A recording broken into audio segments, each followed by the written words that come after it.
Hot days, more people have serious health issues like heat stroke, heart problem, and kidney failure. People who are pregnant, older adults, children, and outdoor workers are more at risk. Certain medications and health conditions like diabetes can make it harder to cope with heat. Check with your healthcare provider. Stay cool, drink plenty of water, and take breaks from the heat, especially if you work outdoors. A message from Public Health, Seattle, and King County. Turn up your radio wherever you at. We about to bring it. Street Beat. Yeah. With Tony B. Tony B will give you a chance to tackle local and international issues that affect your community. Street Beat. Street Beat.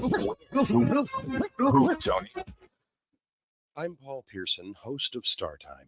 And back in my day, when we wanted to hear the radio, we had to stick a couple of coat hangers on Grandpa's head so his cavity fillings could pick up an AM station.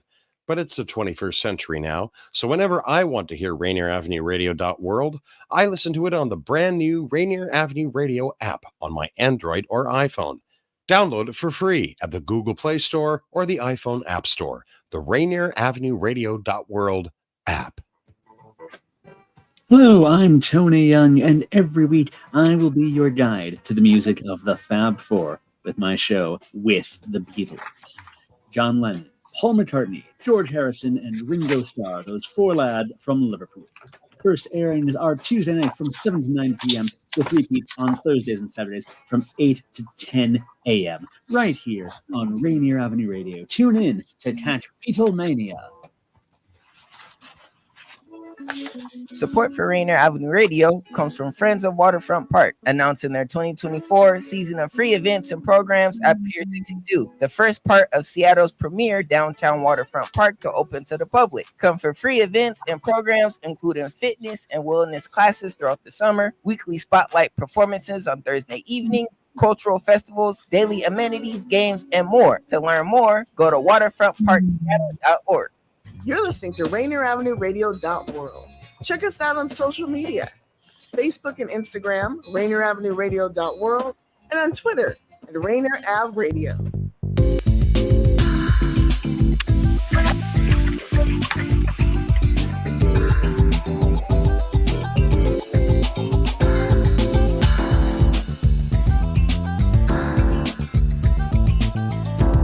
Well, hello, everyone, and thank you for joining us. Another episode of Real Estate and Money, where we talk about all things real estate and money. So I'm one of your hosts. My name is Tina Lombard. I'm with Novus Home Mortgage. Hey, V. Hi, I'm Violeta Strash with Coldwell Banker Danforth. Yes. Okay. How's everybody? How's everybody doing? We want to make sure that everybody is having a fantastic summer. And, we just came over the 4th of July, and now we're going to be talking about pets in your homes. Yes. So, Violeta, I have a pet. He's right here. How about you? Do you have some pets? I know. I have two of them, and I hope they're both taking their little naps because I'm the only one here right now. And if they go crazy, I might have to jump off and throw them outside. But I have a 10-year-old. They're both Norwegian elk hounds, by the way. A 10-year-old and a 7-month-old. Uh-huh. Wow. I got the young one when she was 9 weeks. Mm-hmm. And I tell you, it's like having a baby, a newborn. From not sleeping all the way through the night to, having the house secured for a puppy. Mm-hmm. Right? You have things out and about that you don't want them. I have a friend. Let me just tell you this. She has a puppy too, a couple of weeks younger than mine. And that dog does its business in the house. Yeah, she's got a fence, like a baby gate. Across the dining room, the formal areas of her home, but the dog is allowed to pee and poop on the carpet and the hardwood floors. Okay. And chewing up her furniture, door frames, table legs, chewing. Wow. Well, it depends on the breed and the age of the dog, but I had a Labrador. He was half Labrador. She was half Labrador and half Brittany Spaniel, and she ate everything. The couch, my Italian shoes, the chair legs. So it was ongoing, and she never did anything in the house, but she ate everything in the house. She was like a goat. Yeah, they do when they're young, right? They Yes. don't know, so everything is they're curious. Yeah, she eats plants and dirt and sticks and rocks, and they unfortunately tend to also eat their business because they don't know. It smells like food, kind of looks like food, tastes like food. Must be food. Well, see, one of the reasons why me and Violeta are talking about this is because right now, as of 2022, 44.5% of all U.S. households actually own dogs, and 29% of households own cats. But between 2016 and 2022, the percentage of U.S. households that own dogs increased by 6.1 percentage points. So everybody almost has a dog. And I heard somewhere else, there's another statistic where 1 in every 3 homes has a dog. So Violeta, did you know right now there are more dogs than there are children in the United States being taken care of? I believe it because you know what? Your pets don't talk back. Okay, yes. This is one good reason to have a pet. Because so your sons are out of the house. You have 2 dogs. Yeah. So your household has got 2 dogs. Yes. And so right now, I was telling Violeta earlier, my neighbors on this side of me, they have a Doberman. This side over here, they have a sheepdog. And then across the street, they have a pit bull. So everybody, and I've got my dog who's a miniature rat fox terrier, which is the weaker of all the breeds, in my neighborhood. But it's something else. When we go to cookouts and stuff, I'm in my neighbor's yard, we're talking about what we feed the dogs, how we care for the dogs, who babysits the dogs, who their vet is, what kind of vet insurance there is. We talk about it as if there are children. But one of the reasons why we have dogs, and one of the most of the reasons that we have dogs is because of companionship. But today we're going to talk about some of the reasons people have dogs, what the benefits are, and also what type of houses are conducive or most helpful to own dogs. But before we get into that, let's talk about the benefits of having a dog. So I know there's the annoyances, like, they're eating your furniture, they get in your clothes, they get into your lingerie drawer and have havoc, and then they eat you out of house and home, that sort of thing. But there are some definite benefits that far outweigh any of the annoyances of having a dog. So, of course, I'm at my house right now alone, and I have my dog. I have Toro running around here, but dogs make us feel less alone. So they are a constant companion. You don't have to program them. They automatically love you. They automatically follow you around. They will not leave you alone. In fact, if you have a house that's 3,000 square feet big, but when you go to sleep, they're right here. There's no So you are never alone when you have your dog. That is for sure. Okay, you're a constant companion. So dogs are actually scientifically good for your heart. Okay, so owning a dog can actually help you live longer. Okay, so there was a comprehensive review of studies published in 1950 to 2019 that found that dog owners had a lower risk of death. Okay, so it's just like being married to a Filipina. It's very good for your heart. Okay, dogs are good for your heart. They are actual heart medicine. Dogs can help you stressing out. So your canine companion can offer comfort and ease to your worries. So there have been multiple studies that show that dogs are very therapeutic and they can help you relieve stress and anxiety, right? They can cause usually the dogs are the service animals, right? But they term service animals primarily dogs of any size and breed. Yeah, and specific to keep you alive, right? When I was working with the American Diabetes Association, there are dogs trained to identify when their owner has a low blood sugar event or high blood sugar event. They are taught that they need to take care of their owner and get them to their medication right away. So they do save lives that way. Maybe they do a heart thing as well. I don't know. Well, no, my neighbors across the street here, next door to me, their dog actually Jericho. He actually is a service dog. He helps with PTSD, but also identify people with vertigo. Oh, yeah. But he knows actually if somebody has vertigo, he will actually stand right next to him to take care of him.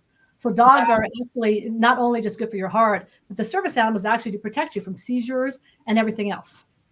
So like number 4, it says dogs can help us cope with times of crisis. And that actually is a time of crisis. So dogs can actually recover us from psychological crises. New University of College of Veterinary Medicine discovered that military veterans with PTSD can do better both physiologically and psychologically when they do have a service dog. So dogs can actually help you with time of crisis. It says here, dogs encourage you to move. So V, sometimes we sit down, we can binge on Stranger Things on Netflix for 6 hours straight. I can binge on that, or I'm sitting down, or I'm on the computer, doing whatever, TikTok, whatever. But your dogs actually need constant. They want you to throw a ball. They want you to get up. They'll bark in your face to get you to move. So they actually do encourage you to physically get up and do things. So that's also very good. Let me see. Dogs can actually, dogs can make you more attractive. Let me read this right here. It says dogs. I get it. Yeah. For a date, it might be time to get a dog. A dog's presence can make other people, you can appear more likable and attractive to other people's. And this is actually, there has been a series of studies where men are more likely to get a woman's phone number when they have a dog with them. Yeah, go to the park, guys. Bring your dog. Bring anybody's dog. You'll get a date. Yes. I get somebody's dog. Oh my gosh. Okay. Okay. Dogs make us more social. So walking with a dog can make us more approachable and give people a conversation starter. So I was in this house for like 3 or 4 years, and I really didn't meet a lot of my neighbors. My friend Julie comes down here from Seattle, and she walks trail around. She meets all my neighbors. She just meets all my, she's talking. How's your dog? What's your dog? Da, da, da. So they definitely do make you more social. It gives you some type of camaraderie with other owners who do have dogs. Okay, dogs are made to be irresistible. So of course, there's a reason why puppies are so irresistible. They possess that infant stem. They actually bring out the mother in you. They bring out the energy in you to actually take care of somebody. Dogs make us happier. We all know that. And dogs can give positive effects on seniors. So a lot of times seniors can't do anything or what have you, and their companion is their pet, is their dog. So now one thing that's not even on here, but actually dogs are great protectors. Oh yeah. German Shepherds, great protectors. Labradors, amazing protectors. And they, actually little infants, they can actually take care of little infants. I know that my daughter and my son actually would ride Velvet like a horse. But nobody can come near them. So your dog is an automatic companion and protector. So when we have a television, when we have a computer, a laptop, or we have a phone, we have to program these things to like us, to know us, to hear our voice, to recognize our face. But when you get a dog or a puppy, they automatically are tuned to love. They see you, they love you, they protect you. You don't have to pay them any money. You don't have to do anything. Of course, you have to pay for food, and there's some of their vet bills. Yeah. But there's no way you can pay for that companionship, that protection ability, the service they give us as service animals. There's no way where money can actually offset having a dog.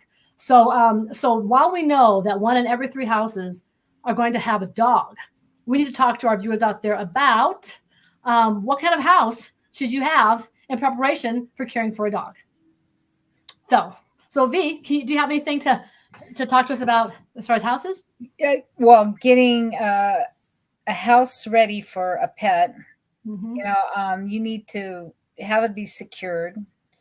And is that what you're talking about? Not like what type of a house, but the first thing you need to do is walk the perimeter of your home. And usually people with pets have a fenced yard. Now, our little guy, she got out a couple times, got across the street, and we're looking around for her and going, how did she get out? She's staring at us from the other side of the street going, hey, I'm over here. Oh my gosh. Yeah, twice she got out because she was tiny, right? Yes. And they can slip under a gate or the fence. Even though you think your fence is secure, make sure you walk around. And there are dogs that are diggers. So they'll dig their way out if they want to get out. And you just got to make sure that for a while you have to have dips in by the fence or little holes filled so that they don't get out there secure in your yard. And that's a big selling point for people with pets is a fully fenced backyard. And then keeps your kids in there too. Oh yeah, exactly. And then inside, and then you want to make sure that when we have lawn service folks, if they're putting out fertilizer or some weed killer or something, usually I try to not have any of the stuff around, pesticides and all that, because we have animals, and you just, if you do use stuff, make sure they are in the house, not around the chemicals. It's a 24-hour thing that you have to wait out till you let the animals out again. Yes. And then doggy door, pet doors. Daniel, did you get that piece I sent over here for cats and dogs? Look at that. Look at how cute those little cat doors are. This one, the little bougie one on the lower left. Wow. Really cute. And then there are pet doors that go in a sliding door. Yes. And they come in various sizes. So you see the dogs over on the right-hand side happily getting in and out of their home, and the cats too. So, thank you, Daniel. And you just want to make sure you're ready. If the dogs are ready to be on their own in and out of the house, easy access for them. You don't have to worry. Well, what's nice is my girlfriend, she has got one of those, she has a collar. For the dogs, she's got 2 dogs. And whenever they go near the pet door, it opens up. And then when they come, and then it shuts. When they come back in, it opens and it shuts. Yeah. So that's really cool. But I mean, the dogs have to go outside. Now, there's a lot of people who, remember in the past, we used to leave our dogs outside? Yeah. We used to tie them to a tree or something like that and let them bark continuously. Yes. And now you get called in, to do something like that. But let's say some people do have dogs and they want to leave them out. They want to leave them out. And during the winter months, as far as getting a dog house, or even the summer months. Well, first of all, you want to have a dog house that actually is insulated for the winter, and make sure that it's got a solid floor, and it's got good insulation, and they're actually warm in there. Don't just build some little wood do-it-yourself dog house, and there's no insulation. The dog, can't freeze. And also in the summertime, you want to make sure, maybe don't leave your dogs out with temperatures now, even in Seattle, hitting 100 degrees. Yeah. Hey. The dog house is here too, sometimes it's not safe to leave your dogs outside in the summer if it is extremely hot. It's too hot, bad on their paws. Yeah, we have a dog glue with a nice furry bed in there. And, our older dog uses that dog glue. That's her place. And she runs in there when she wants to get away from the little one. Yes. We're trying to figure out, is this thing going to go home or what? I'm done with her. Yes. She's gotta go. Yes. Well, it's funny because, my dog, when I grew up, my parents tied the dog outside, did not let them in the house. And so, of course, we sleep in the bedroom window and everything else, and then when I was I had my dog, we let her in the house. It was a whole new thing. And nowadays it's more common than not that your dogs actually stay in the house with you. Absolutely. Yeah. Or if they're outside, there's an option to get invisible fencing. Yes. Right? For the perimeter or wherever you want your dog or cats to, stop. You can't go beyond this point. There's an electronic thing, invisible fences or other options like that, where they kind of give them a little zap. To stop them from going. And then they train them to stay in their own yard. So that's another thing. Yes, and I don't know if our HOA allows for fences or something like that. So for us, an invisible fence is very important because you can get away with an invisible fence. But a lot of times people don't realize, they think, well, our dog's trained. My dog will stay next to me. Well, the Black Fox Terrier does not care. They will run.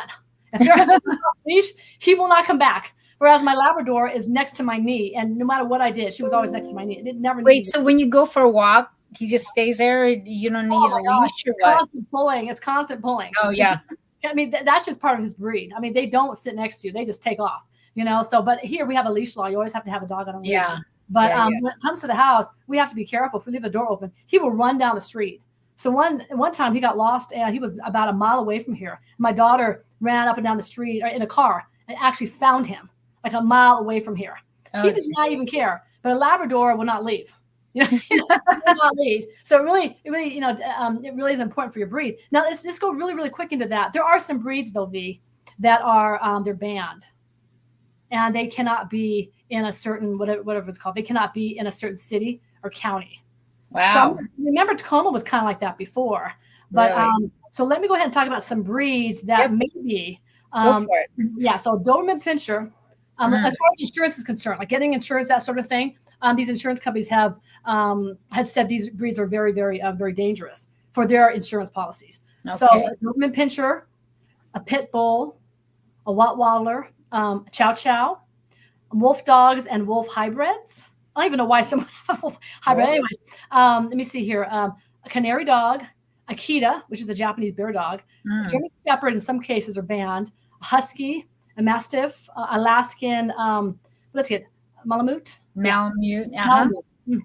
A Bull Mastiff, Caucasian Shepherd, American Bulldog, Cane Corso, a Great Dane, Malamute, and a giant Schnauzer, and a Boxer. Now, like the Boxer is only 10% of insurance companies have a problem with it, whereas a Mastiff is only 29%, whereas a Pit Bull is 100% of all insurance companies may have an issue with it. So a lot of times, when I ask my insurance agents, I've got a client, they're buying a house at $600,000, they need homeowners insurance. A lot of times the questions that the insurance company will ask is, do you have a dog?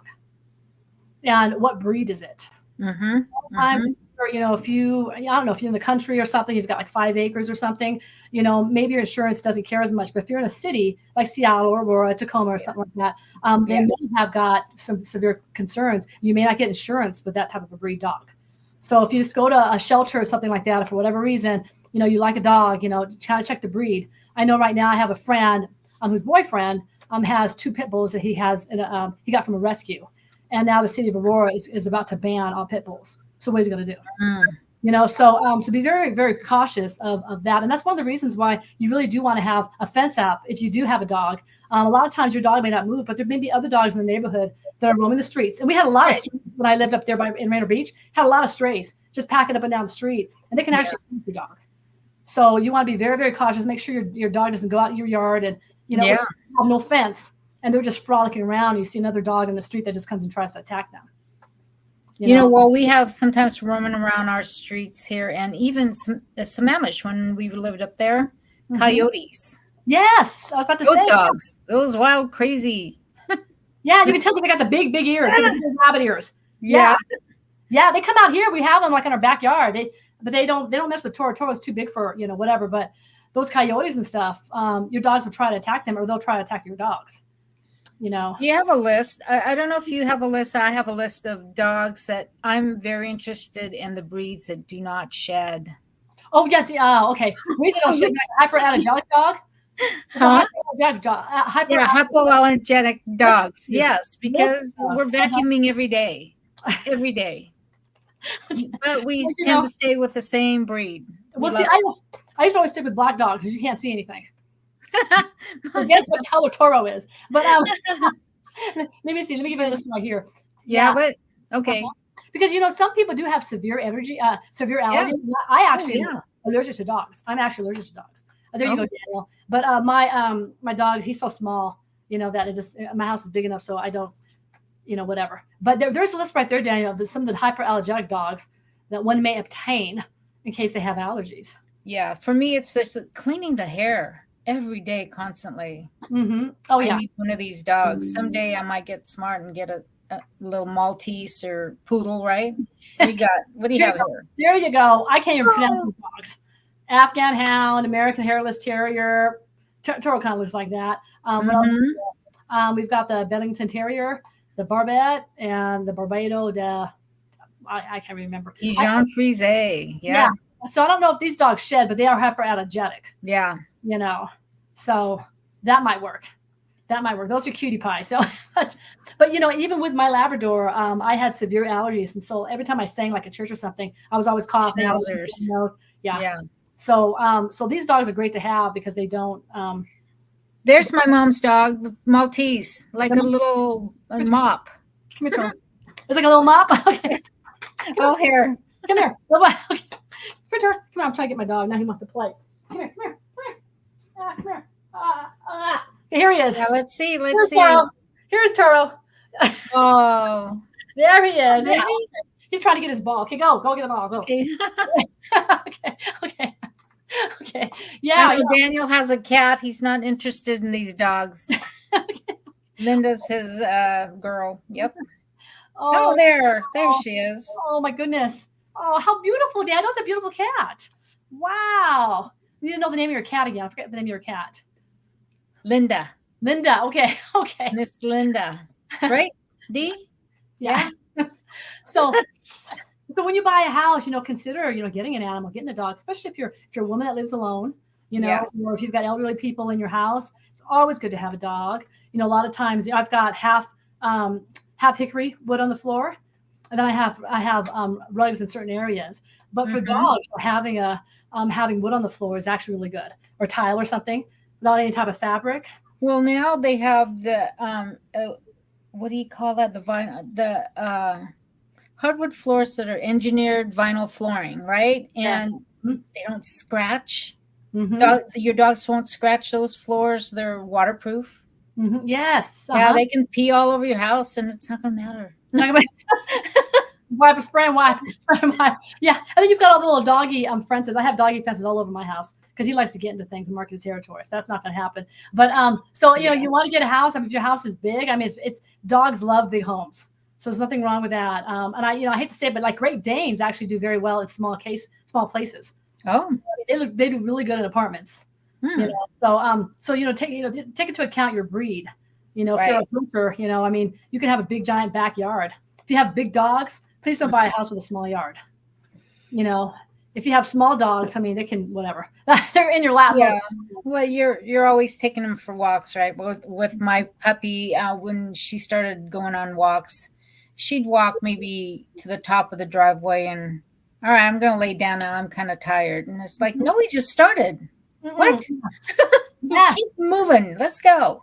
Well, I'm glad that you told me that because my yard, I actually had to have a trail, so we have trails all over the place in our. Oh, nice. So have a place to walk your dog if you have a big dog. Don't just get a yard and just throw them in there and lock the key. Make sure you have a place. Find a home that does have a community with a trail. And that's good too. That'll make them happy. But yeah, that's what's sad about cats. You can't take them for a walk. Maybe you can. Some cats most of them won't like to be walked. Well, you've got strollers. I've got my dog when I go to fairs. Oh, yeah. We went to the winery a couple weeks ago, and we put our dogs in doggy strollers. And people are like, "Oh my gosh, these dogs are so spoiled." But their little feet don't hit the concrete and burn. Contained. So we can. A lot of these places now, a lot of restaurants are pet friendly. So right. We take Toro everywhere we go. So he protects us. But it's good because they don't have to be left alone. Yeah. And the last thing too is if you are able to, you can put cameras in your house to actually watch your dogs. So, and they do have some that dispense treats. Yes. Right? Yes. You can automatically or remotely push a button and it'll throw out a dog biscuit or something. I should get one for my daughter. For your daughter? Yes. Okay. So you can give your daughter treats? Yes. Yes. Okay. Lumpia, whatever. Mariah, yeah. But yes. So if anybody wants more information about pets and houses, and insurance when you have pets, give us a call. Especially homeowners insurance, and pets and renters insurance and pets. Mm-hmm. Yes. Renters, you got to be careful. There are additional fees that you pay probably up front for a monthly due if you have a pet or two with you. Yes. And some places like Federal Way, they're good places to actually have dogs. That's a good place to have dogs. A lot of trails in Federal Way. Yep. So goodness. Well, that's all the time we have. But, thank you. We hope that you and your pet have a great week. Till we see you next time. Okay. Great. Thank you. Cool. All right, everybody. See you next week. Bye-bye.